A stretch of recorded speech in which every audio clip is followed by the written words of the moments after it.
जब हम यातायात की बात करते हैं, ट्रांसपोर्ट की बात करते हैं, तो हमारे दिमाग में प्रदूषण की बात भी आती है। इंसान विकास करता जा रहा है, लेकिन इसी अनुपात में प्रदूषण भी लगातार बढ़ता जा रहा है। कई बार इसके लिए कई विकल्पों की बात भी की जाती है, जिससे प्रदूषण कम हो और यातायात की सुविधा भी लोगों के अनुकूल हो जाए। ऐसा ही एक विकल्प है हाइड्रोजन फ्यूल सेल।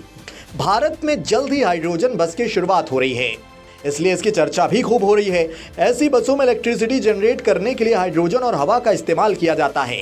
दावा यह भी किया जा रहा है कि बसों के बाय प्रोडक्ट से पर्यावरण को किसी तरह का कोई भी नुकसान नहीं है। अब सबसे पहले ये जानते हैं कि हाइड्रोजन फ्यूल सेल है क्या। अमेरिकी ऊर्जा विभाग के मुताबिक इलेक्ट्रिक गाड़ियों में जिस तरह से पारंपरिक बैटरी काम करती है, ठीक उसी तरह फ्यूल सेल्स भी काम करते हैं, लेकिन इन्हें चार्ज करने के लिए इलेक्ट्रिसिटी की जरूरत नहीं पड़ती है। जब तक उन्हें हाइड्रोजन की सप्लाई होती रहेगी, ये इलेक्ट्रिसिटी प्रोड्यूस करते रहेंगे। कन्वेंशनल सेल की ही तरह फ्यूल सेल में एनोड और कैथोड इलेक्ट्रोड के चारों तरफ रहते हैं। दिल्ली की सड़क पर कैसे चलेगी हाइड्रोजन बस, इसकी क्या क्या खासियत है, अब आपको ये बताते हैं। जैसे जैसे देश तरक्की कर रहा है, वैसे वैसे देश में तरीके बदल रहे हैं। इस वक्त अगर हम बात करें जो परिवहन है, उसको अगर देखें तो उसकी जो निर्भरता थी पहले जीवाश्म ईंधन पे थी, उसके बाद सीएनजी आया। अब देखिए एक कदम और आगे बढ़ते हुए आपको दिखाएं तो यहाँ पर आप जो बस देख रहे हैं, दरअसल ये भारत की पहली ग्रीन हाइड्रोजन फ्यूल सेल बस है।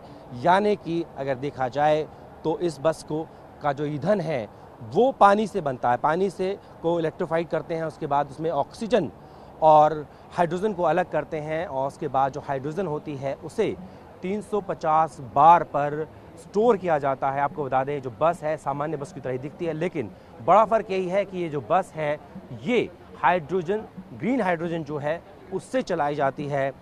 केंद्रीय मंत्री हरदीप सिंह पुरी ने बसों को भारत के लिए एक नई शुरुआत बताया है। केंद्रीय मंत्री ने टीवी 9 से बात करते हुए कहा, केंद्रीय मंत्री हरदीप पुरी जी हमारे साथ हैं। सर, आज देश को नई सौगात दी है, अब पानी से भाई बस चलेंगी, लोग सोच नहीं पा रहे थे पहले। देखिए, ये गेम चेंजिंग टेक्नोलॉजी है।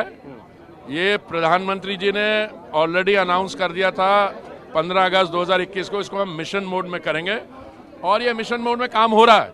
हमारी जो कंपनीज हैं, अब जैसे IOCL है, उनकी 11 रिफाइनरीज में से 2-3 में ऑलरेडी ये ग्रीन हाइड्रोजन का काम कर रहे हैं। और भी कंपनीज जो हैं हमारी oil companies, they are also taking up green hydrogen.